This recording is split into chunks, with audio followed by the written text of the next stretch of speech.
Déjà, il y a plein de manières de faire de la musique de façon pas forcément exigeante. Il commence à y avoir des choses où tu peux faire de la musique, et notamment avec les réseaux sociaux, tu peux faire des tutos, tu peux apprendre un peu tout seul, tu peux entraîner quelques-uns de tes potes et tout, pour faire un petit groupe, enfin tu peux faire plein de choses. Hello tout le monde, bienvenue dans ce nouvel épisode de Jeune et Brillant. Si vous aimez ce podcast, n'hésitez pas à vous abonner à la chaîne ou à mettre un petit like, ça fait toujours plaisir. Aujourd'hui, je reçois Élise et on va parler de musique et de l'impact que la musique a eu sur son adolescence, sa scolarité et sa confiance en soi. Bonne écoute. Élise, bienvenue sur Jeune et Brillant. Merci beaucoup d'être avec moi pour ce nouvel épisode. Merci. J'ai l'habitude de laisser mes invités se présenter, donc je te laisse te présenter.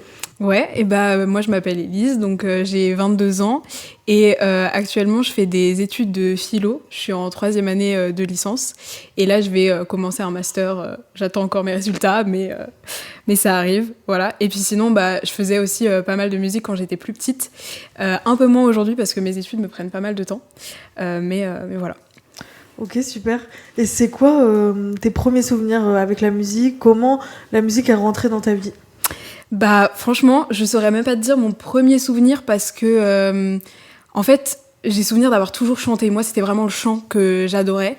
Et je me rappelle, j'étais fan de la comédie musicale des Misérables, la version française. Oh, wow. Et en fait, mes parents, ils avaient les CD en intégralité, quoi.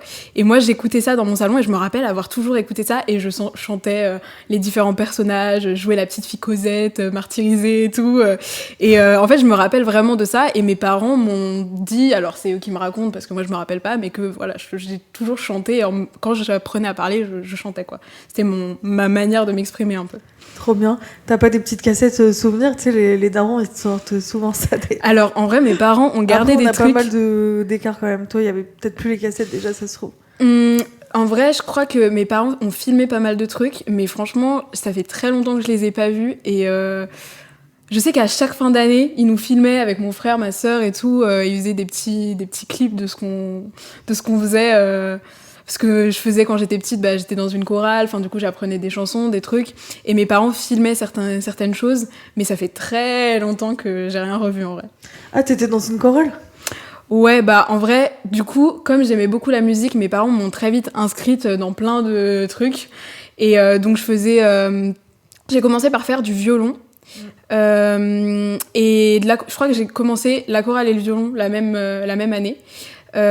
Et au début, j'avais quel âge ? J'étais en CP, je crois. Donc j'étais vraiment toute petite. Ah ouais, violon en CP ? Ouais, mais c'était pas une très bonne expérience. Enfin, le chant, c'était trop bien. La chorale, j'avais trop aimé.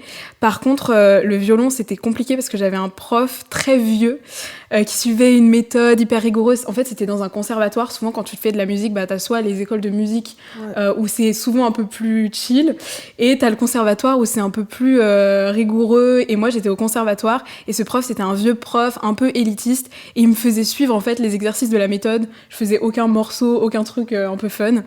Et donc ça, j'ai arrêté, j'ai changé de prof ensuite. Mais j'ai commencé par ça. Et après le violon, je faisais du coup du solfège, une autre chorale. J'avais 2 chorales parce qu'il y avait la chorale de l'école de musique. Et puis après, j'ai commencé à faire vraiment des cours de chant solo. Mais là, j'étais un peu plus grande, je devais être en CM1, un truc comme ça. Et quand t'étais petite, ton rêve, c'était d'être chanteuse ? Ouais. Genre, tu voulais vraiment vivre ça et tout ? En vrai, je voulais être chanteuse, et je voulais être chanteuse de comédie musicale parce que j'adorais justement Les Misérables et les comédies musicales en général. Et puis après, ça s'est un peu transformé. Après, je voulais être actrice, un truc en lien avec l'art, quoi. Ouais. Et pourquoi t'as abandonné ? Enfin, pas abandonné, qu'est-ce qui s'est passé ? En vrai, j'ai toujours gardé un peu ce truc jusqu'à assez tard, je dirais même fin du lycée. Comme j'ai fait beaucoup de musique du coup au collège et au lycée, et presque de manière un peu plus professionnelle, j'avais toujours un peu ce truc en tête. C'était pas vraiment un rêve où je mettais tout en œuvre pour y arriver, mais je me disais si un jour j'ai l'opportunité, je le ferai. Mais en fait, en arrivant à Paris, quand j'ai commencé mes études, je faisais du théâtre dans des compagnies un peu plus professionnelles. Et j'avoue que j'ai pas kiffé l'ambiance qu'il y avait. Ah ouais ? Et je travaillais... Ouais, il y avait des comédiens professionnels avec qui je m'entendais pas hyper bien. Il y avait un peu une ambiance... je sais pas, particulière vraiment de se montrer. Et moi, ce que j'aimais dans la musique, c'était utiliser la musique pour transmettre des messages, utiliser la musique un peu de manière un peu citoyenne. C'était ça que j'aimais bien. Et là, je me suis pas sentie trop à l'aise. Et le fait d'avoir mes études que je kiffais aussi, dans lesquelles je m'investissais de ouf, du coup, j'ai moins fait de musique. Et là, j'ai plus envie d'en faire un loisir que d'en faire quelque chose de professionnel parce que j'ai pas forcément kiffé ce que j'ai vu du milieu pro, quoi. C'était un peu compétitif, non, j'imagine, peut-être? Ouais, c'est très compétitif et puis t'as pas toujours l'impression que que t'es forcément vraiment libre de enfin moi ce que je kiffais en fait dans l'artistique c'était vraiment de m'amuser en fait et quand ça devient professionnel c'est plus vraiment amusant des moments et tu dois vraiment être rigoureux et moi c'était en fait le kiff de quand j'étais enfant et tout et en fait j'ai envie de garder plus cet aspect de la musique que l'aspect professionnel on va dire. Ouais, je comprends. Et de ce que je comprends ça a été ancré dans ton parcours scolaire, la musique? Ouais, c'est ça. En fait, en CM1, CM2, du coup, je prenais des cours de chant. Et mon prof que j'avais en CM2 dans mon école de musique, c'est un gars qui s'appelle Jacques Berthelon. C'était un très très très vieux monsieur. Il portait des pantalons en velours, en bretelles et tout. Et en fait, ce mec, moi je le savais pas quand je l'ai eu en prof, mais il a créé un établissement qui s'appelle la Maîtrise de la Loire.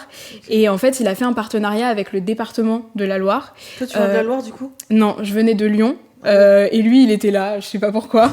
Il avait pris sa retraite et il donnait des cours de chant à la retraite. Okay. Et quand il a vu que j'aimais vraiment chanter, il m'a dit « Ah, mais faut que tu passes les auditions de la maîtrise. » Et lui, il m'a préparé. Donc, comme c'était un peu le fondateur, j'avoue, ça m'a bien aidé pour passer les auditions. Et ouais, donc il y avait des petites auditions à passer en CM2. Je crois que c'était en mars, avril, un truc comme ça. Et tu devais préparer une chanson, une poésie. T'avais un petit texte à lire, enfin voilà. C'était pas forcément très difficile et à la fin, il nous disait on est pris ou on n'est pas pris. Et en fait là, je partais à l'internat parce que c'était du coup loin de chez moi puisque moi j'habitais près de Lyon. Donc, internat en 6e ? Ouais. Ah ouais. Au début, quand le prof m'avait proposé de faire ça, moi j'avais dit non parce que j'avais dit non, je veux pas aller à l'internat et tout. Et je suis allée quand même faire les portes ouvertes avec mes parents. Et en fait, les portes ouvertes, ça m'avait ébloui. Enfin, je regardais une série qui s'appelait Violetta quand j'étais petite, où c'était elle faisait du chant, de la musique, de la danse dans une école et tout. Et moi, j'étais en mode, mais en fait, je vais devenir Violetta. Enfin, c'était un peu comme ça pour moi dans mon cerveau à l'époque. C'est l'équivalent de Undo Stress pour ma génération. Tu connais Undo Stress Ouais, je connais deux noms, mais j'ai jamais vu la série. C'est plus voilà, danse, mais il y a du chant, du théâtre. Ouais, c'est un peu le même mood. Ouais, c'est ça. Ok. Et donc, audition en CM2, c'est intense quand même. Hein. Est-ce que comment tu l'as vécu, toi, à cet âge-là ? Je pense qu'il y avait un peu d'insouciance. J'ai souvenir d'être stressée avant de rentrer dans la salle parce qu'en plus, c'était hyper impressionnant. En fait, on avait, au début, les 2 premières épreuves, on était face à un prof avec un piano et on faisait un peu des vocalises et tout. Donc là, ça va. Mais ensuite, l'épreuve de la poésie et du chant, on est face à un jury. Mais il y a tous les profs de la maîtrise, donc ils sont une dizaine. Et en plus, il y a un jury d'élèves de la maîtrise qui sont là et du coup c'est hyper impressionnant parce que tu te retrouves face à 15-20 personnes au milieu d'une grande salle et c'est toi au milieu qui dois faire ta chanson et tout et je me rappelle que moi je chantais une chanson des Misérables du coup et en fait on avait la possibilité de donner nos paroles au jury pour qu'ils puissent me rattraper si on oublie nos paroles. Et moi, je me rappelle que je connaissais la chanson par cœur, mais comme j'ai paniqué, j'ai mélangé toutes les paroles, genre j'ai changé tous les couplets, j'ai changé toutes les phrases et tout. Et ils me regardaient un peu bizarrement, du coup, parce qu'ils avaient les paroles sous les yeux. Mais bon, j'ai réussi à retomber un peu sur mes pattes. Et la poésie, je me rappelle juste m'être bien amusée, avoir joué un peu et tout. Donc en vrai, ça a quand même été une épreuve stressante, mais j'ai pas l'impression de l'avoir mal vécu que ça, ouais. Et tes parents, ils te soutenaient dans cette épreuve, j'imagine ?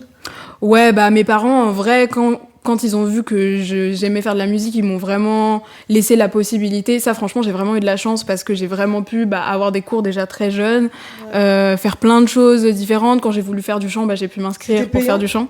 Ouais, c'est payant et c'est même très cher le conservatoire en vrai. Enfin, l'école de musique un peu moins, mais faire autant de cours que ce que moi je faisais, franchement, je sais pas quel était le budget de mes parents pour ça, mais je sais que c'était important pour eux qu'on puisse. Mes parents faisaient ont tous les deux fait un peu de musique quand ils étaient petits, pas forcément moins que moi j'en ai fait au final, mais ils savaient que c'était important et que pour moi c'était un peu mon activité principale, quoi. Ouais. Donc ils m'ont soutenue et c'est même eux qui m'ont dit quand j'hésitais à aller à l'internat, ouais t'es sûre, ça peut être bien, qui m'ont emmenée aux portes ouvertes et donc ouais ils m'ont soutenue par rapport à ça. Ok. Et après, donc ton collège, c'était un environnement qui était plutôt exigeant ou t'as vécu ça Enfin, est-ce que c'était exigeant ou t'as vécu ça plutôt comme un loisir ? Franchement, le collège, c'était, je pense, les meilleures années. Enfin, je le dis avec 22 ans en âge, mais franchement, les meilleures années de ma vie, je pense. Ah, la chance, depuis le début. Parce que c'est pas pour tout le monde. De ouf, ouais, carrément. Et moi, je me suis rendu compte après plus tard à quel point justement j'avais eu de la chance. En fait, la particularité, c'est qu'on avait cours le matin dans un collège normal, donc on était mélangés avec tous les autres élèves.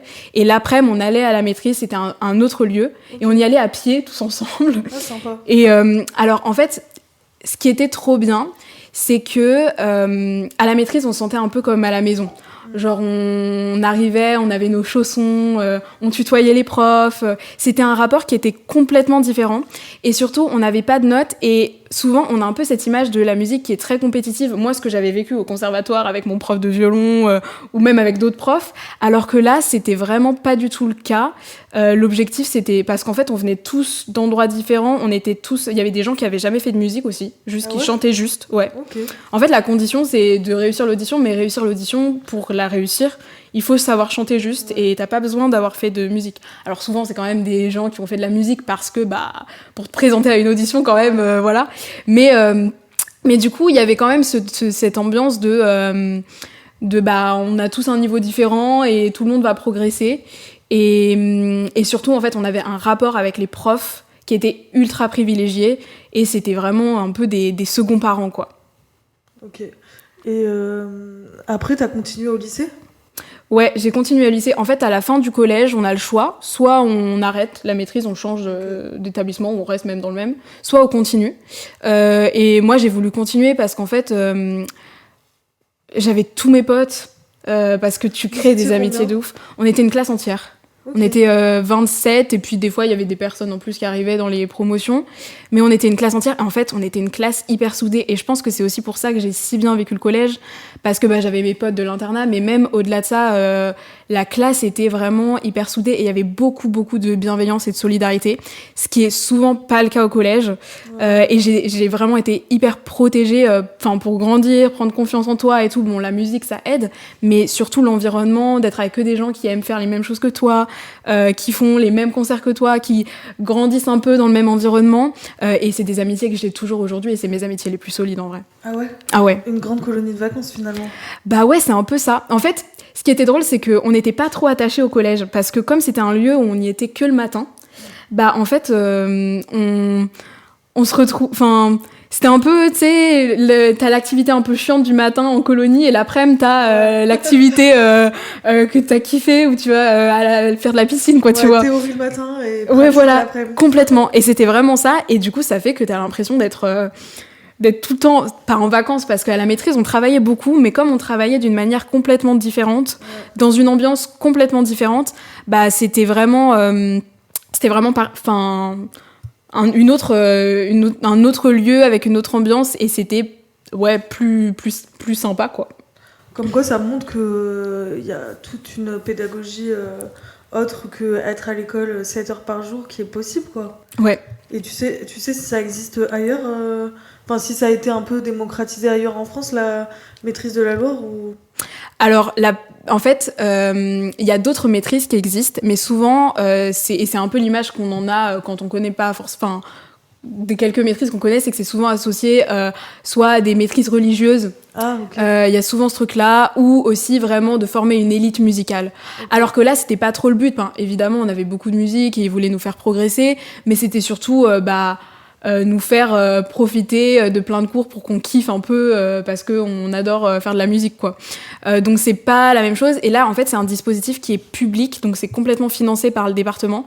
Okay, et ça coûte très très cher pour le département. Donc c'est une vraie volonté de leur part. Mais franchement, je pense que déjà, je suis étonnée qu'avec les budgets qui se resserrent et tout, ils aient pas supprimé le dispositif. Donc ça, c'est vraiment une très bonne nouvelle. Mais ça m'étonnerait que d'autres départements le mettent en place parce que c'est très coûteux, et dans l'imaginaire on se dit pourquoi autant d'argent pour 27 élèves. En vrai il y avait plein de choses qu'on faisait au-delà de juste les cours de musique qu'on avait, mais voilà. Mais c'est vrai que ce serait trop cool si ça pouvait exister même dans plein d'autres disciplines, parce que tout le monde n'a pas envie de faire de la musique. Mais le côté un peu j'ai cours le matin, l'après-midi je fais un peu des trucs que j'aime, franchement c'est un privilège. Les sport-études c'est pareil, il faut avoir un certain niveau, j'ai l'impression, pour y accéder, donc ça reste un peu élitiste, je pense. C'est ça, c'est surtout que souvent faut avoir, même si tu vois ils essayaient d'ouvrir un maximum, ça reste des enfants qui ont déjà fait de la musique, ou souvent qui avaient des parents profs qui connaissaient le dispositif, en fait. Faut un peu connaître le truc, et c'est pareil pour sport, faut avoir un certain niveau, ou avoir pas des parents qui font du sport, qui connaissent, et ce serait cool que ça puisse être plus démocratisé pour tout le monde. Un sportif professionnel, quoi. Ouais, c'est ça, alors qu'on peut juste avoir une pratique de loisir, voilà quoi. Et toi, t'as ressenti un vrai bénéfice sur ta scolarité d'avoir bénéficié de ce dispositif ? En vrai, ouais. Alors sur ma scolarité, au niveau des notes et tout, je sais pas si ça a eu un impact forcément. Par contre, moi, ça a eu un gros impact sur ma relation aux autres. Parce que quand j'étais en primaire, j'avais pas trop de potes, j'étais vraiment très très très timide. Et en fait, en arrivant au collège, comme j'étais avec des gens avec qui je me sentais bien, ça m'a appris aussi à m'intégrer dans un groupe, à me faire des potes, à oser plus parler, à avoir un peu plus confiance en moi. Et je pense que c'est surtout là-dessus que ça a eu un impact. Après, je pense que ça m'a aussi aidée. Je pense que j'étais un peu... Même déjà en primaire, je réussissais très bien à l'école, mais je pense que c'était quand même une source de stress.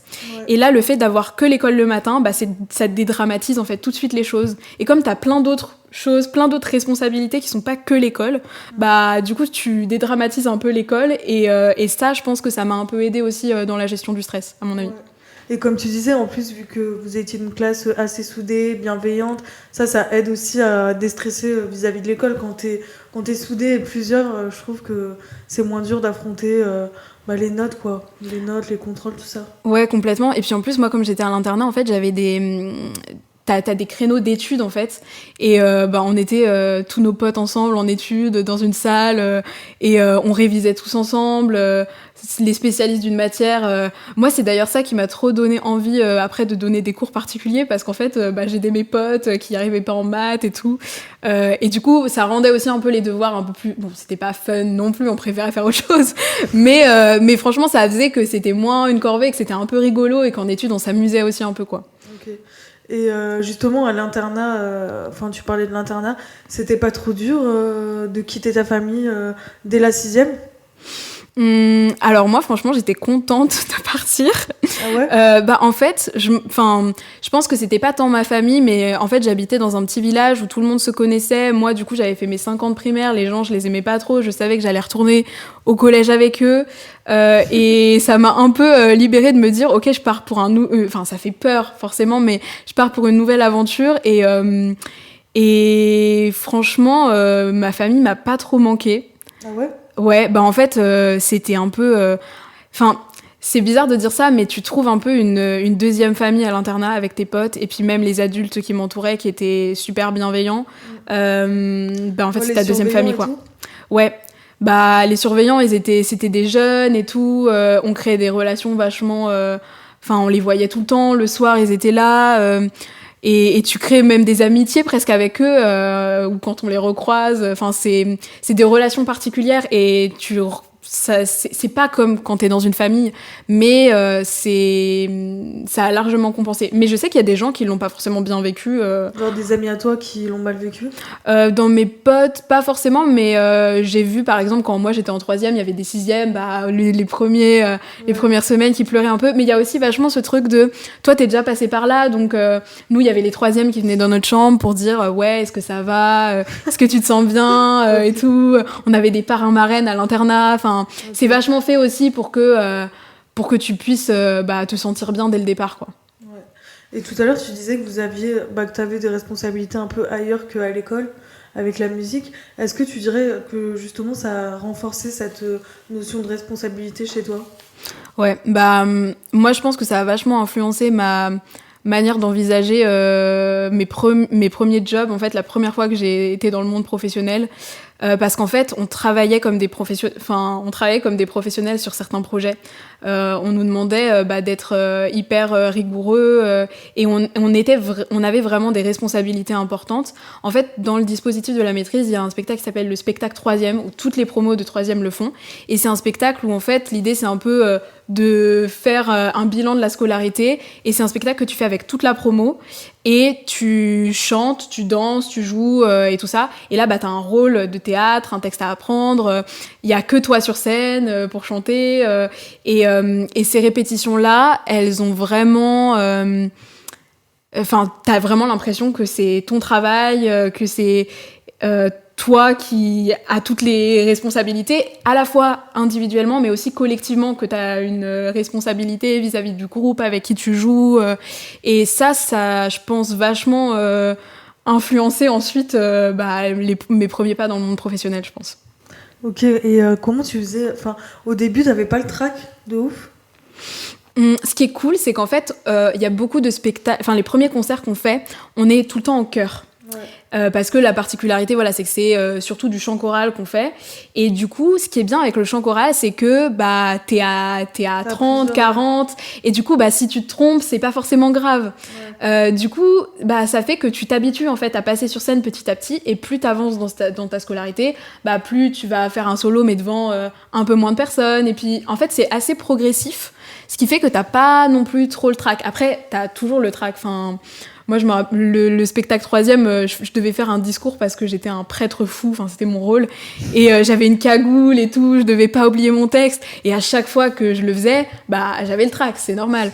Mais ça m'a pas empêché d'en garder un super bon souvenir et de kiffer quand même le moment quand je devais faire mon discours, quoi.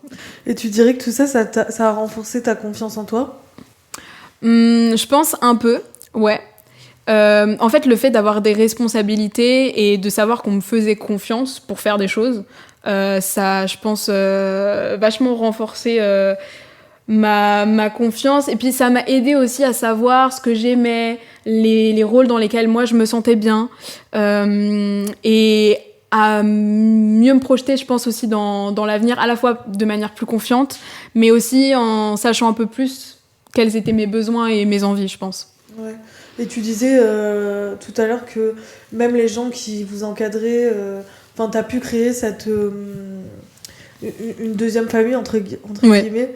Est-ce qu'il y a vraiment eu des rencontres qui t'ont marqué, peut-être comme un mentor ou quelque chose comme ça ? En vrai, je pense que la rencontre qui m'a plus marquée, c'était notre prof de théâtre, il s'appelait François. Et en fait, moi, du coup, quand je suis arrivée en 6e, j'étais vraiment timide. Et le théâtre, c'était vraiment la matière que j'appréhendais le plus. Parce que je me disais, oulala, ça va être horrible. En plus, la première année, en fait, tu fais des impros. Et moi, je me suis dit, mais je suis incapable d'improviser. En plus, tu dois improviser sans texte en faisant que des onomatopées. Trop la honte. Enfin bref, ouais. Je m'en faisais tout un monde. Et en fait, petit à petit, dans les cours de théâtre, j'ai réussi à me libérer. Et je pense que c'est un des profs qui m'a donné le plus confiance parce que c'était une des disciplines que j'appréhendais le plus et où j'ai vraiment réussi à me dépasser et à faire des trucs où j'étais vraiment hyper étonnée de ce que j'avais réussi à produire et où j'avais aussi vraiment des retours positifs et tout. Donc je pense que c'est presque le prof qui m'a le plus marqué dans ma scolarité. Et tu dirais que la musique, ça t'a aidé à développer certaines compétences transversales dans ta vie pro aujourd'hui ? Ouais, je pense le premier truc déjà, moi ça a été de travailler sur le lien avec les autres, dépasser ma timidité pour parler. Tu bossais à Eloquentia en plus. Ouais, avant, ouais. Mais ça d'ailleurs, c'est parce que j'ai été à la maîtrise et que en fait en faisant du chant, tu travailles sur la voix, tu travailles sur être devant les autres et tout. Tu travailles aussi sur ta créativité, le processus d'écriture, en fait, tu le travailles via la musique. Ouais. Et c'est pour ça que je me suis retrouvée devant des élèves à faire des ateliers de prise de parole, ce que je me serais jamais imaginé faire avant, où j'étais justement moi celle qui arrivait pas forcément à parler. Donc je pense que ça a vraiment... à la fois, ça m'a appris des choses très concrètes que j'ai pu utiliser très concrètement comme à Eloquentia, mais ça m'a aussi... permis de m'intégrer dans un collectif, de savoir je sais pas, avoir des relations avec les autres, et ça c'est quand même un peu important. Bah ouais. Et puis travailler en équipe aussi, parce qu'on travaillait beaucoup en équipe, et c'était d'ailleurs pas forcément évident, parce que des fois on devait faire des compositions ensemble, et composer avec des gens c'est hyper dur, parce que tout le monde a un avis différent, et en même temps la composition ça reste hyper personnel, Ouais. et donc c'est des exercices qu'on faisait, je sais pas, on était au collège, on composait des trucs ensemble, et des fois on se disputait, enfin c'était chaud et tout, mais franchement ça m'a appris aussi à travailler en équipe, à être capable de faire des propositions quand il y a besoin de faire avancer les choses, mais me mettre un peu en retrait quand j'ai pas forcément quelque chose à apporter, trouver un peu une espèce de place pour travailler dans un groupe aussi, je pense. Ouais, la relation aux autres, quoi. Ouais. Et là, tu disais que tu faisais plus trop de musique en ce moment. Est-ce que la musique, elle a quand même une place dans ta vie? T'en es où? Ces 2 dernières années, c'est vrai que j'en ai vraiment pas beaucoup fait. Et là, je suis un peu en train de me dire que ça me manque énormément. Genre là, j'ai récupéré mon piano que j'ai réinstallé il y a quelques jours, et je commence à rejouer et tout. Et en fait, je l'ai mis un peu en pause parce que j'avais pas forcément le temps d'en faire vraiment pendant mes études, et je pense que j'en ai tellement fait aussi qu'il y avait un peu ce truc de j'ai envie de me lancer dans autre chose. Et là, ça revient petit à petit. Mais ouais, comme je te disais au début, je sais vraiment, pour le coup, maintenant, que je veux pas du tout en faire quelque chose de professionnel. Mais par contre, j'ai envie de pouvoir lui redonner un peu plus de place, mais comme un loisir. C'est un peu comme si je savais pas trop quoi en faire. Du coup, je l'ai mis de côté. Et maintenant, je pense que je vais lui redonner une place, mais un peu différente. Ça fait combien de temps que tu l'as mis de côté? C'est la 3e année. Ma première année en études supérieures, j'en faisais. Et c'est là justement que j'ai eu les expériences professionnelles qui n'étaient pas forcément que j'ai pas forcément kiffé. Et ensuite, j'ai quasiment arrêté, quoi. Ok. Et ça fait toujours partie de... Enfin, t'as toujours des rêves un peu au niveau de la musique ou plus trop? En vrai, pas forcément. Peut-être le truc qui me donnerait le plus envie, ce serait de diriger un petit chœur, genre, je sais pas, des enfants. Je pense que je kifferais bien faire ça. Mais pour ça, il faudrait que je me remette un peu au piano et tout. Mais je pense que c'est ce que le rêve, entre guillemets, le plus important. Sinon, moi, j'aimais beaucoup composer aussi. Et ça, j'aimerais bien le refaire un peu, mais vraiment sans prétention. Et pourquoi pas me mettre un peu à la M-House et la musique électronique. Pourquoi pas faire un peu ça, en vrai. Voilà. Ok. Tu te verrais pas donner des cours? Alors... De chant, par exemple, vu que c'est un peu ta plus grande compétence, j'ai l'impression, non? Peut-être que je me trompe. Ouais, non, mais t'as raison. En fait, je me sentirais pas légitime pour donner des cours de chant. Parce que...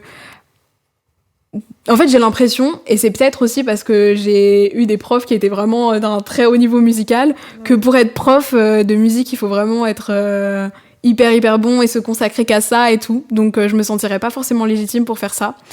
Je me sentirais plus légitime dans le rôle de avoir une chorale avec des petits et tout, ça carrément. Mais donner des cours vraiment de technique vocale, j'ai pas l'impression d'avoir un suffisamment bon niveau pour le faire. Ouais, enfin quand même, t'as eu des cours pendant combien d'années au final? Au final, 7 ans de maîtrise et puis les 2 années avant. Ouais, quand même. Ouais. Et tu penses que les établissements scolaires ils devraient plus intégrer la musique et les arts en général? En fait, moi ce que je trouve cool dans la musique, c'est et les arts, c'est justement le processus de créer quelque chose, de faire tes propres choix. C'est ça qui est intéressant en fait, et d'être capable aussi de le faire avec les autres, d'avoir aussi un peu un projet commun. Enfin, moi c'est ce que j'ai retenu le plus. Et c'est vrai que la musique ou les arts plastiques par exemple à l'école, alors moi j'en ai pas fait parce que du coup comme j'étais à la maîtrise, j'avais pas ces heures-là, donc je l'ai jamais vécu. Mais de ce qu'on m'a raconté, en tout cas, c'est pas forcément toujours le cas. Enfin, je sais qu'en musique, il y a beaucoup, un peu d'histoire de la musique, apprendre à lire des notes et tout. Et en tout cas, je trouve que la pratique artistique, elle pourrait peut-être être intégrée différemment pour que ce soit plus quelque chose d'amusant et de créatif, plus qu'un apprentissage scolaire comme dans les autres matières. Et il pourrait du coup y avoir plus de temps consacré à ça, c'est cool. Moi je trouverais ça trop bien aussi qu'il y ait du théâtre parce que le théâtre ça aide de ouf pour plein de trucs. Moi je faisais du théâtre au collège mais je crois que c'était une option, enfin pas une option mais un truc en plus que tout le monde n'y avait pas accès quoi. Ouais. Et ça m'a bien aidé pareil dans ma relation aux autres. Tu te fais des amis avec qui après tu gardes un peu des relations privilégiées. J'en garde des bons souvenirs. Ouais. J'avais une autre question, mais c'était par rapport au sujet d'avant, désolée. T'inquiète. Tu te verrais pas sinon composer vu que tu disais que t'aimais bien composer, pour d'autres artistes? En vrai, pas forcément. En fait, si je compose pour d'autres artistes, je vais avoir un peu cette pression de... En fait, j'ai vraiment envie que la musique soit un espace vraiment de détente pour moi et où j'ai aucune exigence de résultat. Ouais, c'est ça, parce que si je dois faire quelque chose pour quelqu'un, bah en fait moi je vais vouloir faire un truc parfait et tout et du coup j'ai vraiment envie que justement ça soit lui accorder une place un peu différente de ce qu'elle était avant, où c'est plus je l'utilise mais vraiment pour me faire juste plaisir quoi. Ouais, t'es assez perfectionniste, j'ai l'impression. Ouais. Même si j'aime pas forcément ce terme. Oui. Mais là, j'ai l'impression... est-ce que tu penses que c'est par rapport à ta formation que ça a influé?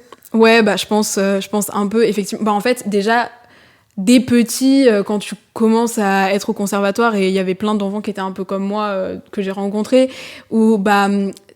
tu dois tout de suite avoir une grande rigueur dès que t'es tout petit. Le violon, tu dois t'entraîner tous les jours, 15 minutes. Tu dois faire tes exercices. Le solfège, t'as des devoirs, tout ça. Et donc déjà, on te demande vraiment d'être très rigoureux et c'est une rigueur que tu conserves, qui peut être en vrai un avantage parce que bah ça t'aide évidemment dans tes études dans mes études, ça m'a beaucoup aidé, et puis une rigueur et puis aussi une autonomie. Mais d'un autre côté, t'as le revers un peu de la médaille, c'est que bah en fait t'as l'impression que tu fais jamais assez, que tu fais jamais assez bien, et ça c'est un peu le revers de ça. Je pense qu'à la maîtrise on m'a un peu appris justement à essayer de me lancer alors que j'étais pas forcément satisfaite, mais il y avait quand même le truc de aboutir un projet et faire le maximum de ce qu'on pouvait, se donner à 100% pour le projet. Et ça, je l'ai un peu conservé, un peu dans plein de domaines de ma vie. Et des fois, j'aimerais bien être un peu moins à 100%. Mais c'est dur. Voilà. Et t'as jamais voulu abandonner pendant ton cursus quand même qui a duré 7 ans? Il n'y a jamais eu des périodes courtes ou longues où tu t'es dit bon c'est bon j'en ai marre quoi? Non, je crois pas. Le seul moment où je me suis posé la question, c'était justement en troisième, quand on se demandait est-ce que je reste pas. Ouais. Et en fait, j'ai fait le spectacle troisième et j'ai dit je reste. Parce qu'en fait, c'était une expérience tellement cool. Enfin, je me rappelle, le lendemain matin, après la dernière représentation, je m'étais réveillée, j'avais des étoiles dans les yeux. Enfin, c'était vraiment un événement hyper marquant. Donc du coup, non, j'ai pas voulu abandonner parce que, en fait, je me sentais vraiment bien. T'étais passionnée, quoi. Ouais, bah il y avait le côté passion un peu, mais en fait, je dirais que c'était même pas pour ça que je voulais pas abandonner, c'est qu'en fait, je me sentais hyper bien dans l'environnement dans lequel j'étais. J'aimais trop mes profs, j'aimais trop mes potes, j'aimais trop aller dans les salles de cours, on avait toujours cours. Il y avait au-delà de la musique et de ce qu'on y faisait, il y avait vraiment ce truc de un endroit important. Et même des fois, bah quand je vais près de Lyon, j'ai trop envie de retourner dans la ville où j'étais, de retourner dans les salles de cours et tout. Il y a vraiment un côté un peu un espace dans lequel tu t'es senti hyper bien. J'allais dire une safe place. Exactement, mais exactement, c'est ça, c'est totalement ça. Et dernière question pour toi, Élise, qu'est-ce que tu dirais à un jeune aujourd'hui qui hésite de se lancer dans un cursus musical qui peut paraître parfois exigeant? En vrai, je dirais que déjà, il y a plein de manières de faire de la musique de façon pas forcément exigeante. Ça, c'est la première chose que je dirais, parce que bah on a souvent cette image de la seule manière de faire de la musique, c'est de s'inscrire au conservatoire. Ce qui est malheureusement encore un peu trop le cas. Et justement, ce serait cool qu'il y ait plus d'espace un peu différents. Mais il commence à y avoir des choses où tu peux faire de la musique. Et notamment avec les réseaux sociaux, tu peux faire des tutos, tu peux apprendre un peu tout seul. Tu peux entraîner quelques-uns de tes potes et tout pour faire un petit groupe. Enfin, tu peux faire plein de choses. Ou même si tu as envie de faire quelque chose de plus solitaire, tu peux en soi, tu peux faire plein de choses sans avoir forcément de pression de résultats. Et puis, ce que je dirais aussi, c'est que ce qui est trop bien, c'est que ça va un peu... Le fait de faire ça, mais la musique comme en fait d'autres choses, comme quelqu'un qui voudrait par exemple, je sais pas, écrire une histoire ou tous les trucs en fait qui peuvent être créatifs, ou même quelqu'un qui fait du sport, en fait c'est un moyen de réaliser un truc dont tu seras fier. Et ça, c'est chouette. Enfin, moi, j'avais vraiment cette sensation, à la fin de chaque concert, d'être fière de ce que j'avais produit. Et ça, c'est trop bien parce qu'à l'école, tu l'as pas toujours forcément, ou pas tous les élèves. Et d'avoir une discipline ou quelque chose que tu vas faire, dont tu vas être fière en dehors de l'école, ça permet de aussi être plus tranquille, prendre confiance, ouais. Merci beaucoup, Élise. Avec plaisir. Merci d'avoir écouté Jeune et Brillant. Si vous aimez ce podcast, n'hésitez pas à vous abonner à la chaîne en cliquant sur la petite cloche ou en mettant 5 étoiles par exemple sur Spotify ou Amazon Music. Merci.